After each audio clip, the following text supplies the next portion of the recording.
જય ભીમ, નમો બુદ્ધે સાથીઓ। હું અમરેલીથી વિકી ચાવડા। મિત્રો, ઘણા સમય પછી ફેસબુક લાઈવ થયો છું મિત્રો। તો ફેસબુક જે લાઈવ થયો છું એનું જે રીઝન છે સમાજ સમક્ષ મૂકીશ। મિત્રો, થોડા દિવસ પહેલાં રાજકોટની અંદર એટલે કે તારીખ 16/3/2026ના રોજ અનુજાતિ સમાજના વ્યક્તિ ભાવેશભાઈ વાણવીની હત્યા થઈ હતી।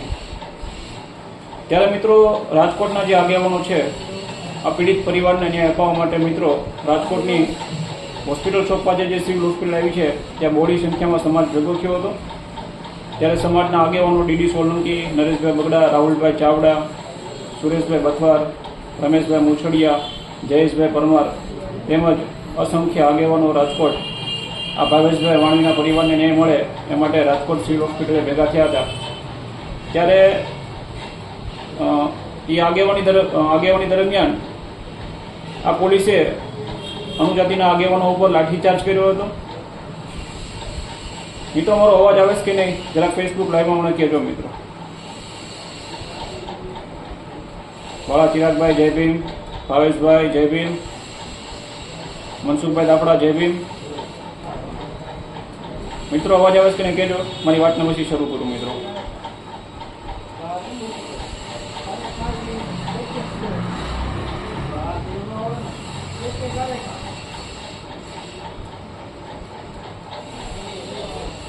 મારો અવાજ આવે છે કે નહીં મિત્રો, જરાક મને ફેસબુકમાં જરાક કોમેન્ટમાં જરાક જણાવજો મિત્રો। પિયુષભાઈ જય ભીમ, મને થોડુંક રિપ્લાય આપો પછી મારી વાતને શરૂઆત કરું મિત્રો।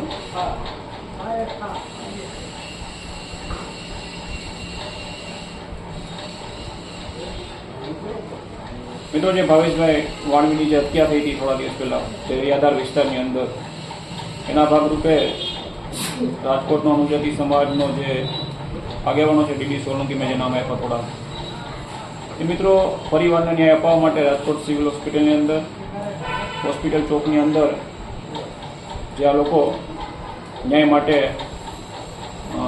બાળાભાઈ છે, મારો અવાજ આવે છે, પરેશભાઈ કુમાર જય ભીમ, હોસ્પિટલ ચોકમાં આ ભાવેશભાઈ વાણવીની જે ડેડ બોડી લઈ ગયા હતા। અને ત્યારે રાજકોટના જે અમુક પોલીસવાળા છે તેઓ લોકોએ અનુજાતિના આગેવાનો ઉપર લાઠીચાર્જ કરી હતી। અને મિત્રો, ત્યાં નામ જો 3 વ્યક્તિ સામે ફરિયાદ દાખલ કરવામાં આવી છે અનુસૂચિત જાતિના આગેવાનો। તે પૈકીનું નામ છે ડીડી સોલંકી અને નરેશભાઈ બગડા, અને 20 અજાણ્યા લોકો સામે આ રાજકોટની પોલીસે ખોટી ફરિયાદ દાખલ કરી છે મિત્રો। તમે જ્યાં આગેવાની કરો ત્યાં અનુજાતિના આગેવાનો ઉપર જ આ લોકો ખોટી ફરિયાદ કરતા હોય છે। તો એના ભાગરૂપે આવતીકાલે એટલે કે 26/3/2026ના રોજ ગુરુવારે સાંજે 4 કલાકે દલિત પ્રતિકાર સંમેલન રાખવામાં આવ્યું છે મિત્રો। આયોજક છે સમસ્ત અનુજાતિ સમાજ રાજકોટ।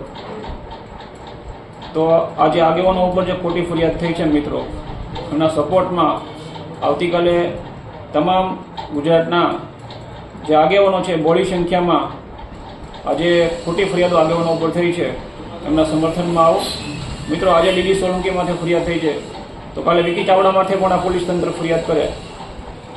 જય ભીમ મિત્રો, જય ભીમ। આજે ડીડી સોલંકી માથે આ તંત્રએ ફરિયાદ કરી છે તો કાલે વિકી ચાવડા માથે પણ ફરિયાદ થઈ શકે મિત્રો। આજે આ ફરિયાદ થવાની જે શરૂઆત છે રાજકોટથી થઈ છે મિત્રો। જે આપણે આગેવાની કરતા હોય અને પરિવારને ન્યાય ન મળે માટે તંત્ર ગમે એ રીતે પરિવારને અથવા આગેવાનને પાડી દેતા હોય છે મિત્રો। તો આજે શરૂઆત રાજકોટની અંદર થઈ છે જે આગેવાનો ઉપર ફરિયાદ કરવાની મિત્રો। તો એના ભાગરૂપે જે દલિત પ્રતિકાર સંમેલન જે બોલવામાં આવ્યું છે એ સંમેલન સફળ થાય એ માટે ગુજરાતના તમામ આગેવાનો ભીમસૈનિકો બોડી સંખ્યામાં આવતીકાલે એટલે કે રાજકોટ 26/3/2026ના રોજ ગુરુવારે સાંજે 4 કલાકે મિત્રો બોડી સંખ્યામાં આવો અને આ સંમેલનને આપણે સફળ બનાવીએ મિત્રો। તો આ જે સંમેલનનું સ્થળ છે લક્ષ્મી સોસાયટી હોલ, નાના મોવા, રાજકોટ। તો મિત્રો, આવતીકાલે પણ હું પણ આવી રહ્યો છું। બાબરાથી નાયબ મામલતદાર પીએલ મારુશેખ પણ આવી રહ્યા છે। આપણા વડગામના ધારાસભ્ય ભાઈ શ્રી જિગ્નેશભાઈ મેવાણી પણ આજે દલિત પ્રતિકાર સંમેલન છે એમના સાથ અને સમર્થન આપવા માટે જિગ્નેશભાઈ મેવાણી પણ આવી રહ્યા છે. ઘણા બધા આગેવાનોના વિડીયો મેં જોયા છે મિત્રો. બોડી સંખ્યામાં ઘણા બધા આગેવાનો આવવાના છે. તો જે આગેવાનો ઉપર જે ખોટી ફરિયાદ દાખલ થઈ છે એ બાબતે આપણે કાલે રાજકોટના નાના હોલ ખાતે લક્ષ્મી સોસાયટી જે હોલ છે એમાં આગેવાનો ભેગા થઈ અને આગળની જે કંઈ રણનીતિ છે એ નક્કી કરવામાં આવશે અને કઈ રીતે આ ફરિયાદ રદ કરવી એ બાબતે સમગ્ર સૌરાષ્ટ્રના આગેવાનો ભેગા થઈ અને આગળની રણનીતિ નક્કી કરીશું. લીગલ સાઇડ જે કાંઈ આપણે આગળ વધવું પડે વધશું. મિત્રો આ ડીડી સોલંકી માથે મિત્રો હુમલો નથી થયો. આ આંબેડકરી વિચારધારાની ઉપર હુમલો થયો છે. તો આ ડીડી સોલંકીની એકની લડાઈ નથી મિત્રો, અનુસૂચિત જાતિ સમાજની લડાઈ છે.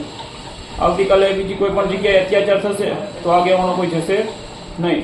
તો આ બાબતે જે ડીડી સોલંકી માથે અને તે સિવાયના 20 અજાણ્યા લોકો ઉપર જે ખોટી ફરિયાદો દાખલ કરવામાં આવી છે એના ભાગરૂપે દલિત પ્રતિકાર સંમેલનનું જે આયોજન કરવામાં આવ્યું છે એ શાંતિપૂર્વક રીતે આપણે સંમેલન જે સફળ જાય એવી વિનંતી છે મિત્રો. અને ડીડી સોલંકીને જે 200 ટીકમાં ફૂટ કરવાની જે પોલીસે ધમકીઓ આપી છે, 14મી એપ્રિલમાં રેલી નીકાળવા દેવી ધમકીઓ આપી છે, તો મિત્રો આ એક આત્મસન્માનની લડાઈ છે.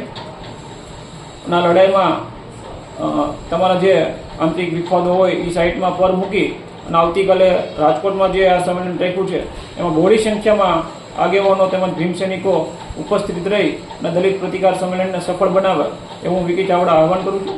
હું પણ કાલે આવી રહ્યો છું. બાબરાથી પીએલ મારું સાહેબ છે, અમદાવાદથી એડવોકેટ નવચેતનભાઈ પરમાર પણ આવવાના છે. એમની સાથે પણ મારે ટેલિફોનિક ચર્ચા થઈ છે. કોઈ કારણોસર જો એમને કોઈ કોર્ટની તારીખો ન હોય તો ચોક્કસ હાજરી આપશે, એમણે પણ વાત થઈ છે મિત્રો.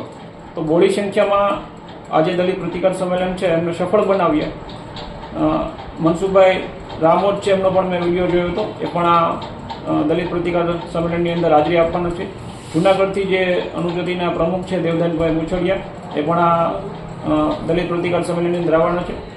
તો તમામ ભીમ સૈનિકો બહોળી સંખ્યામાં આવતીકાલે એટલે કે 26/3/2026 ને ગુરુવાર સાંજે 4 કલાકે લક્ષ્મી સોસાયટી હોલ નાના મવા મેઇન રોડ ઉપર તમામ ભીમ સૈનિકો આવું એવું આહવાન છે. જય ભીમ, નમો બુદ્ધાય.